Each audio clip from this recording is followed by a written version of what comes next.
Eto pa mga bossing ko, busy po tayo sa pag-aasikaso ng ika 40 days. Bumili po ako ng bulaklak, ayan po, peach. Mahilig din ang aking anak na panganay sa mga rosas. Ganon din po sa mga kailangan daw po may alays. At saka, ayan po, ayan, nilagyan ko na ng madaming kandila. Tapos mamaya sisindihan ko po yan para makaakit kaagad po siya sa langit. Tapos yan nga po, kuman ako ng sunflower. Tapos mag-a-add din ako ng ibang sunflower. Tapos gagawa ko ng sariling ganito. Sarili kong gawa ng mga bulaklak. Kasi mas makakamura tayo. At saka, eto yung ganito nga po, mga bossing ko. Ay may pagka-expensive na yung ganitong rosas. Ilang dosena po ito? Parang 2, 4, 6, 8. 8 na dosena. Yan. Tapos, ito rin yung sunflower. Ito. Tapos, ito yung ating mga alays. Ngayon, hindi ko na siya hugasan kasi baka bigla siyang mabulok agad. Kaya, yan na. Ngayon, ang pinili ko po, mga bossing ko, hindi na ako pumili ng isang buo kasi bawal din naman to yung pakwan. Isa sa pinakamatamis na prutas. Kaya, ito pinili ko kasi paborito to ng anak ko, ni Joey. Paborito niya ang pakwan. Yan. Lagi nga siya nagpapabili sa akin ng pakwan. Yan. Ito po yung pakwan. Yan. Ngayon, masyado pa lang natin. Okay, yan.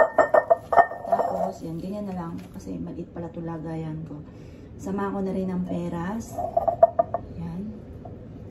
Peras. Tapos, mansanas. Tapos, kiat-kiat. Hindi ko na siya nugasan kasi baka mabulo ka agad. Bukas pa naman siya gagamitin.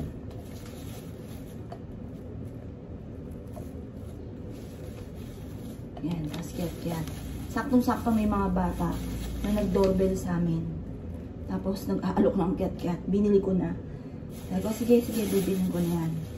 Tapos, eto, ubas. Hindi ko na siya huhugasan. Hindi daw siya kakainin. Hindi namin kakainin. Ano lang siya. Parang alay lang talaga. Tapos after ng 40 days, basta pagkabulok na siya, pwede na siyang itapon. Yan. Ito yung alay ko sa aking anak. Dito ko siya ilalagay. Bawal siyang kainin. Hindi talaga siya kinakain. Alay lang talaga siya. Tapos gagawa ako. Ay ko, ang init. Gagawa ako ngayon. Ay, mainit. Ay, nakinahaglag. Gagawa ako ngayon ng bulaklak. Ako na ang gagawa. Yan, alay. Tapos dito siya kasi malalandak agad ang sunflower.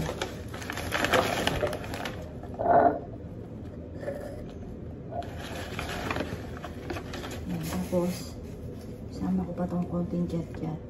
Yan, tapon na itong bulok. Tapos, ito rin, paborito nito ng aking anak. Dito na dito, mangga. Favorite niya yan. Inamin ko pa, ulit pa.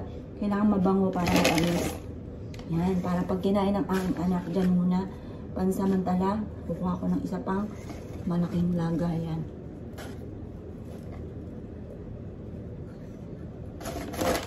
Para daw po, pag kumain yung kaluluwa. Yan. Tapos ito, tapon na natin itong, yan dyan muna. Tapon ko na itong net.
Yan, dito po sa kabilang bahay, dyan kay Jovelyn.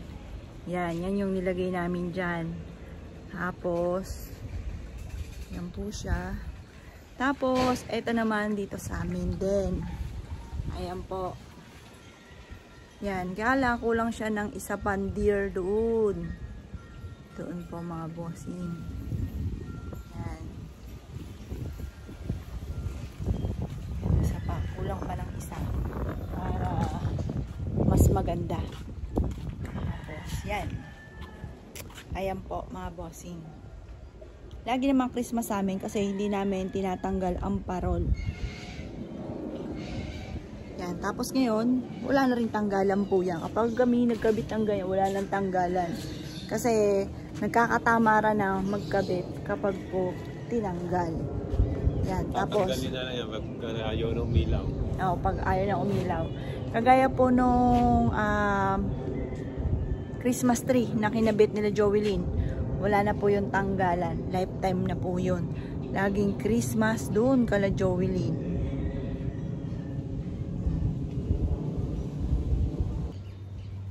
Ayan po mga bossing, bumili po kami niyan.